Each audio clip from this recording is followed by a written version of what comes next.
Welcome to Roll for Geekiness. I'm Jonathan of Tigerfire Studios. And I'm Amanda of Villainous by Night. And we just got back from Key City Steampunk Festival 2023 in Gettysburg, Pennsylvania. Ooh. Yeah, this was our second time around, and we went last year and had a really great time, and so we decided to go again this year. We did! We had such a great time, we decided to do it again. If you've been following us for a while, though, this will be the first time we've done a second event report on the same event. This is true. This is true. There were other events that we had been to multiple times, but we didn't start doing event reports until we'd been to them for the second or even third time. So I don't know exactly what much more we have to add to talking to about Key City. It had a lot of the same things that it had last year, and we loved. All that stuff was still there. And, though, it had more of the same things that we liked last year. It did. It did have those more things. But wait, there's more. There's more. And all that stuff was good too. So that's what we will talk about. We'll talk about the more. And for all of the other things there, you can go watch our video from last year because all of that good stuff was happening too. Yes. So this year, of note, there was definitely more entertainment options available in the evening. There were some more bands or music performances available. There were, I guess you would call them like variety acts or like jugglers, right? Yeah. I feel like throwing back to kind of sideshow-esque days. Definitely, yeah. Available. That was fun. Right. Yeah, I think like last year there were two, maybe three musicians, and they had three, maybe four this year acts that were rotating through at different points in time, and then like you said, a couple jugglers and entertainers who are also doing shows throughout the weekend. So yeah, there was a lot of entertainment, quote unquote, in the evenings, and it was all good. Mm-hmm. It was all good.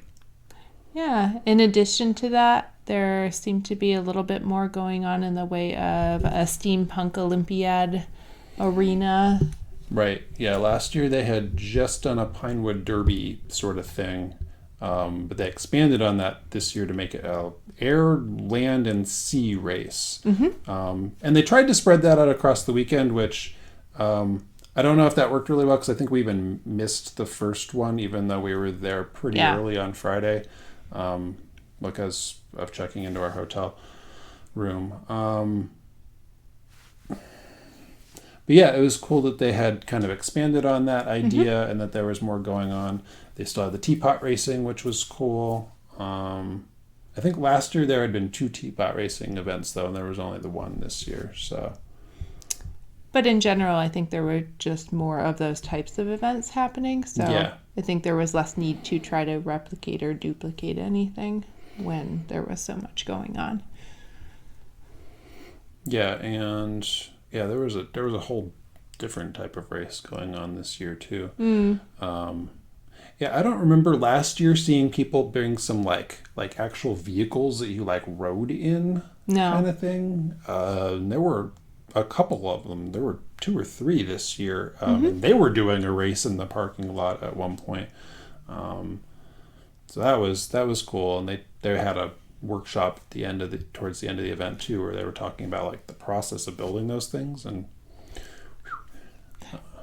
on that note, there were just more workshops and panels in general available that seemed to be geared towards makers and creators, which is a big component of steampunk in general and being a part of that community. So I really appreciated that there were some options for going and learning from other makers about their mistakes or trials and tribulations, or learning technique. There was a makeup workshop this time around that I really enjoyed and thought was really useful. Yeah, I did that one twice. But yeah, we sat through one of those and treasure trove of information. Yes.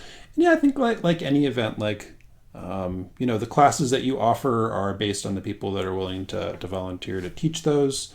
But yeah, it definitely felt like there were more teachers this year. I don't know if there were more events on the schedule, not necessarily more time in a weekend, but yeah, they definitely felt like there was more variety and more stuff. Yeah, one of the interesting things though about the schedule for Key City is the way that it is blocked out does leave a lot of half-hour breaks or gaps, and I don't think that's necessarily problematic. I think it just leaves you with quite a few times where you either might have to go quickly grab food or only have enough time to maybe chat with a couple people before having to wander off somewhere else. It's just an awkward gap of time to have in between every single event or panel. But I think I see your point on that one. I also can see from the perspective of like, if I'm an instructor, you know, my attendees have some questions. My class might run over 5 minutes. I might have a whole bunch of stuff to pack up. The next person coming in might have a whole bunch of stuff to set up. Having that half hour means that like, the next person afterwards doesn't get, have to cram, or doesn't end up running into the next person, and then you have this cascading effect throughout the day. And I also think the fact that the event like venue is still relatively small. Yes. It doesn't like you can run back up to your room and get something and come back and still have some time before the next panel. You can wander over, or wander around and find people to chat with for half an hour, so it doesn't feel like you're just killing time. But yeah, like if you're like, I want to go off site for lunch or for dinner, like those half hour breaks aren't ideal. Now, like other events might not give you a break at all for, you just have to pick what you're going to miss if you want to go eat a meal. So like shrug, right? We've only been to 1 or 2 events ever that are like, yep, we just block out like an hour here so everyone can go eat lunch because that's a good thing to do, and an hour over here so everyone can go eat dinner because come on, go eat dinner. Most other events we've been to have been like, there's just programming, you figure it out. So I don't fault them for that either. But yeah, when you're just kind of like, oh, I've got to go eat the mediocre hotel concession stuff, which is right there in the event space, so it is convenient. But it's overpriced concession food. Yeah. And I said that last year too. It is what it is. But it's convenient. I was about to say, right? I think like all things, there's pros and cons to the way that things are set up. And I certainly appreciate the convenience of food on site so you don't have to try to scramble for something in those gaps. And I also understand the reasoning and rationale probably for having those gaps in the first place, as you were saying. So, like I said, it's not a drawback. It didn't take away from the fun and the enjoyment of the weekend. It's just something that felt a little bit different than other cons we've been to. That's all. Yeah, and we chatted about it a little too. Is like maybe it doesn't feel like you necessarily need the half hour when it's the first session of the day. Right. Maybe you'd want that. Maybe you'd want to make that gap 10, 15 minutes shorter so that the gap afterwards leaves more time for lunch. I don't know. I mean, that also then makes the breaks all irregularly shaped. Yeah. It's easier to just kind of be like, there's an hour class, there's a half hour break, there's an hour class. Everyone kind of knows what to expect rather than trying to remember that, oh, wait, no, this one starts on the 15s or on the 45s or, yeah. I don't have an answer. Yeah. On a unrelated side note, I just really appreciated that this year felt similar to last year in terms of everyone being inviting and welcoming, and generally it's just a good community. There's just seems to be a lot of inclusivity. There was actually a panel discussion about what is steampunk as well, and they touched on trying to decolonize steampunk and kind of reckon with the history and the implications of what steampunk is entrenched in and connected to. And I appreciated that there were some really good, honest conversations about tokenism and attempting to draw more people in and the challenges of doing that without it being an effort to just have inclusion for the sake of inclusion, essentially. Right. Avoid tokenism, but Right. still be inclusive. Yeah, it's a fine line to tread sometimes, and I mean, it's definitely a conversation that community probably needs to have some more of. Yeah, that's the first time we've been to several steampunk events now, and that's the first time that I've heard anyone really have an honest conversation about it. So kudos to Key City for making that happen. I thought that was a really great step, and I appreciated it. Yeah, ditto.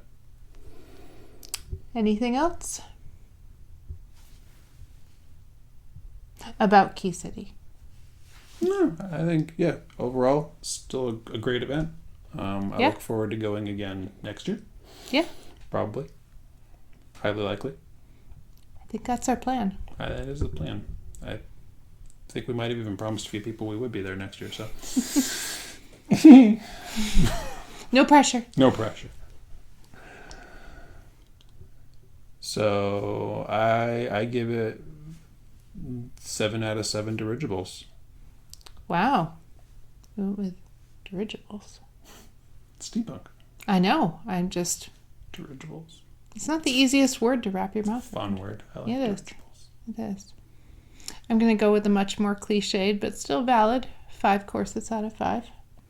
I definitely enjoyed it. It was tight. Of course. Yeah. I see what you did there. Me too. I'm sorry. Yeah. Is now the time when we shake the magic 8 ball? Now's the time when we go, right, we're trying recording this on a completely different setup now, and that means that our fancy D20 list is somewhere behind all of this recording. So, Magic 8 Ball is always in the studio. See if you can spot it in some of our photos. What does it have to say? It said, Key City's awesome. Well, it does say it is decidedly so. It's close enough. Yeah. Pretty much the same words. Magic 8 Ball Grease. Until next time.